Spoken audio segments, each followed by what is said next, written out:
Before we jump into this episode, I want to invite you to join our community to help you become a better steward, scale to billions, and ultimately give more or all of it away. All I want you to do is to click the subscribe button right now. I love your support.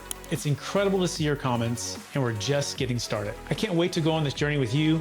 Thank you so much for subscribing. It means the world to me. Welcome to the Build Us Billions podcast, where we guide successful entrepreneurs and investors on their journey from millions to billions. And we believe that the key to scaling your wealth and compounding your life starts every single day with a mindset and practice of stewardship over ownership and applying billionaire biblical principles. I'm your host today, Brett Swartz, and each and every episode, we are joined by some of the best, world's best entrepreneurs, millionaires, and billionaires, and they share their ideas, secrets, and wisdom with us so we can level up our life, faith, success, and impact. I'm excited about our next guest. He is out of Louisiana. He's got a unique background with real estate brokerage, being a coach and consultant, helping with people build funds with a group that he works with and coaches with. And overall, we're going to be talking about today about human psychology, but really it's investor and entrepreneur and investor psychology, and just understanding that and getting it maybe a little more nuance than we typically do on the show. I want you to welcome to the show with me, Dustin Gomez. Dustin, how are we doing? Hey, Brett, doing terrific. Excellent. For our listeners to get to know you for the first time, can you give us just a little bit more about your story and your current focus? Yeah, sure thing. So as you mentioned, from Louisiana, I have pretty much lived here almost my whole life.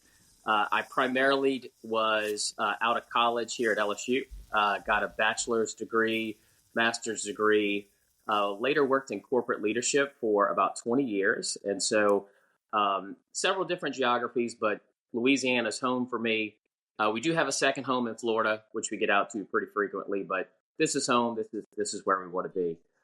For our businesses, we really have an integrated company where we do help organizations with their businesses, their investment products, their funds. We coach and consult in that sort of capacity, but we also set up our own funds. And that's really our focus today, where we raise private capital.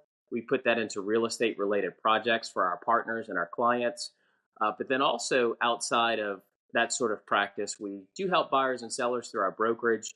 And we even manage assets as we do a buy and hold strategy, either for ourselves, our funds, or our clients. And so really our focus at the moment is growing our influence, growing our client base, and trying to help as many people as we possibly can. Awesome, Dustin. Yeah. Go ahead. Yeah. I was just going to say, outside of that, I've got 4 really young kids at home. So I'm a family man at heart. So I try to balance everything we're doing with the businesses, but they keep me very humble, keep me very young. So that's what I'm up to, and anticipate doing that for quite some time. That's awesome. And if you want to find and learn more about and connect with Dustin Gomez, just go to LinkedIn and search Dustin Gomez, and you'll find him on there. So a couple things that we're going to kind of tease out on this episode, besides doing entrepreneur and investor psychology, based upon your background. And I want our listeners to be thinking about this as we kind of dive in. And it's the connection and how to move capital from real estate, businesses, into passive funds, right? And private equity, in a very, very efficient way, right? And so I'm excited about that based upon your background. We're going to be talking about that later. But let's dive into the topic, which is entrepreneur investor psychology. So, Dustin, what would you say is the number one secret when it comes to understanding as an entrepreneur or an investor, the kind of the human psychology side of things? And I guess it could be making decisions or in making, executing business plans and setting up processes and procedures for teams. Like, what comes to mind when you think investor and entrepreneur psychology? So if you like this little short clip of the interview I just did, click over here to watch the full interview. And please don't forget to subscribe. Thanks so much, everybody.